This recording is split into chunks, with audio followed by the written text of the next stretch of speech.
Imagine a place where the cold never ends, where breathing hurts, and life defies the impossible. Welcome to Oinyaken, the coldest village in the world, where even the air freezes. You are in Curiamundo, where curiosity faces the extremes of the earth. Part 1. Oinyaken, the realm of cold. In the heart of Siberia, there is a place where winter never ends, a land where the air seems to crystallize the moment it touches the skin. There, life balances between the warmth of survival and the absolute silence of ice. This place is called Oinyaken, the coldest permanently inhabited point on the planet. During winter, temperatures can reach minus 71.2 degrees Celsius.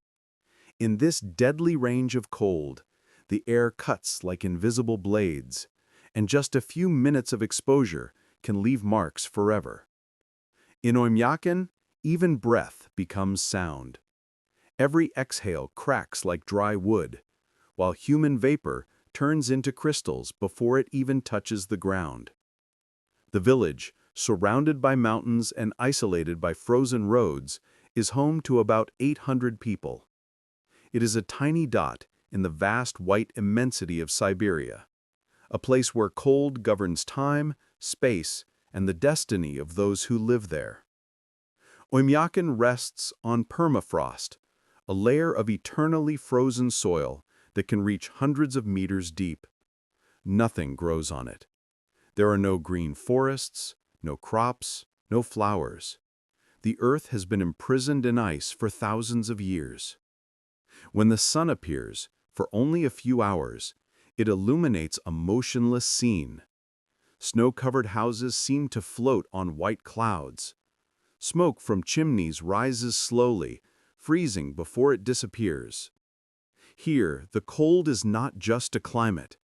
It is a constant presence, a living force. It dictates schedules, shapes routines, and determines how people build, dress, and breathe.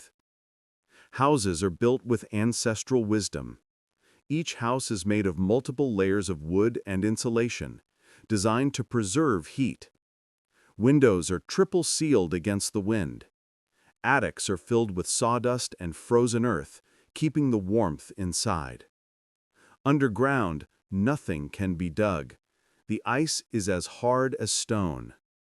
For this reason, the plumbing and heating systems run above ground, like veins of iron and steam. A coal boiler heats the water and distributes warmth throughout the village. It can never stop. A power failure, even for a few hours, can freeze the homes from the inside and put lives at risk. Daily life in Oinyaken adapts to the extreme. Families store food in unheated entry rooms that act as natural cold chambers. There, meat, milk, and fish remain frozen all year long, without electricity. The routine begins before dawn, while darkness still dominates the horizon. Gradually, the sky turns metallic blue. The silence is profound, broken only by distant footsteps in the snow or the crackling of ice beneath heavy boots. In Oinyaken, even sounds seem to move more slowly. Speech dissolves in the air. The wind, when it blows, carries a dry murmur, as if the entire world was struggling to breathe. Here, the cold is not an enemy. It is law. It asks no permission, offers no truce, and those who live under its shadow have learned to respect it, understand it, and make it part of their identity. Part 2. Life in the Heart of Ice. In Oinyaken, each new day is born slowly. The sun, timid and distant, rises only for a few hours. Its light is cold, metallic, unable to warm the skin. Still, it is welcomed as a rare gift. The streets remain covered by a thick white blanket. The air feels suspended, held between invisible crystals. Wooden houses quietly release smoke, while life unfolds inside them, sheltered, confined, resilient. The cold turns the simple into extraordinary. Boiling water is an act of resistance. Cooking requires patience, and stepping outside is always a calculated decision. Outside, nothing stays liquid for long, not even time. In frozen backyards, blocks of ice replace water buckets. To get drinking water, residents melt ice brought from nearby rivers. Every drop is earned with effort.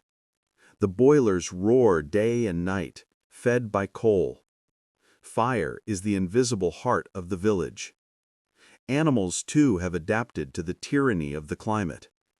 Reindeer, Yakut horses, and strong dogs share the icy territory. Their bodies have developed dense fur and slow breathing.